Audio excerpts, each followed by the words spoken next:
voilà, je vous rappelle qu'en tant que coach et formatrice, je réalise des vidéos dont le but est de vous aider à vous épanouir.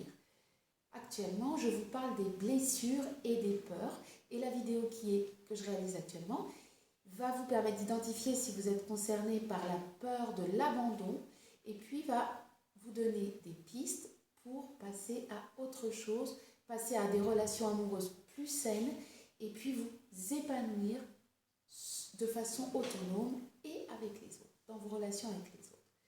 Si lorsqu'un problème amoureux vous arrive, vous avez tendance à tout de suite avoir peur qu'on vous laisse tomber, à détester être seul, si vous avez tendance à jouer les victimes pour qu'on s'occupe de vous, quitte parfois à en tomber malade, et vraiment malade, avec parfois des maladies graves et rares, il se peut que vous soyez dans la peur de l'abandon et que vous ayez développé une attitude de dépendant ou de dépendante. Quand vous étiez enfant, vous avez ressenti que le parent du sexe opposé au vôtre vous avez abandonné et vous avez développé une attitude de dépendante pour qu'on ne vous abandonne plus. Ça donne quoi? Ça donne que vous jouez les victimes. Ça donne que vous adorez plaire, donc vous êtes adorable, vous êtes une personne adorable, vous êtes avec une voix de petite fille ou de petit garçon, vous êtes très attentionné pour les autres. Vous pensez aussi qu'on doit être très attentionné pour vous et parfois ça va jusqu'au trop. Vous en demandez beaucoup et du coup vous en attendez énormément et puis vous n'êtes jamais satisfaite. Vous avez aussi tendance à ressasser le passé, à garder beaucoup d'objets, beaucoup de photos. Et puis vous vous tenez comme ça, hein, vous êtes un peu comme ça dans la personne qui manque de tonus musculaire, et puis qui a une posture de victime. Vous aimez bien les couleurs sombres aussi. Comment on fait pour passer à autre chose? On se responsabilise. Vous allez déjà prendre tous les objets que vous avez accumulés dans votre maison. Vous allez les regarder les uns après les autres. S'ils vous rappellent des choses qui vous rendent triste, qui vous rendent mélancolique, vous les jetez. Quand vous aurez fait ce tri, vous verrez que dans votre tête, comme par magie, vous l'aurez fait également.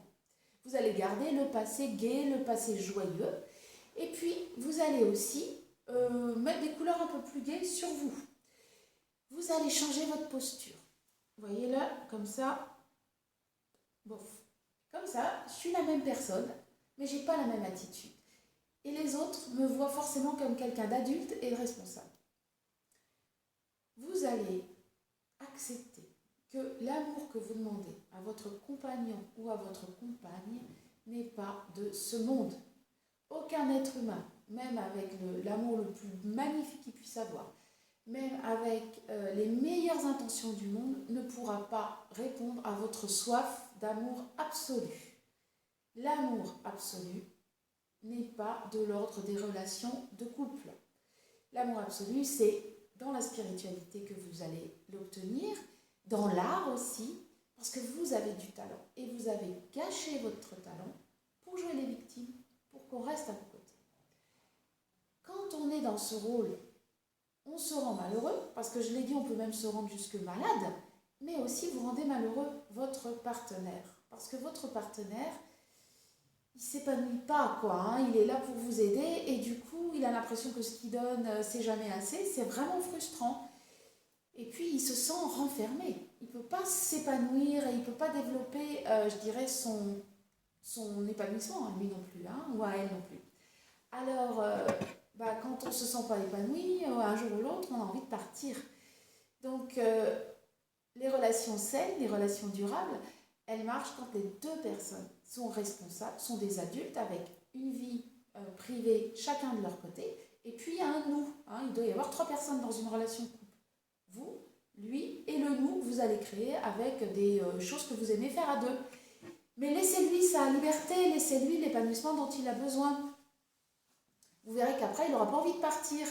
Et puis, éclatez-vous. Hein, je vous ai dit, vous avez du talent, vous l'avez gâché, donc faites des choses pour vous. Faites des choses seules. ça va aller beaucoup mieux quand vous allez faire des choses seules, quand vous allez vous responsabiliser et quand vous allez en attendre moins des autres. Comme par magie, vos relations amoureuses seront plus saines. Ensuite, votre santé sera, je l'espère, meilleure. Enfin, je dirais que pour arrêter d'être dépendant, il faut aussi s'aimer soi-même. L'amour que vous allez vous donner à vous-même, il vous empêchera d'être obsédé par ce que les autres ne vous donnent pas. Voilà, j'espère que ça vous a aidé. J'attends vos commentaires et je reviens très vite avec une autre vidéo. Bye bye, bonne journée!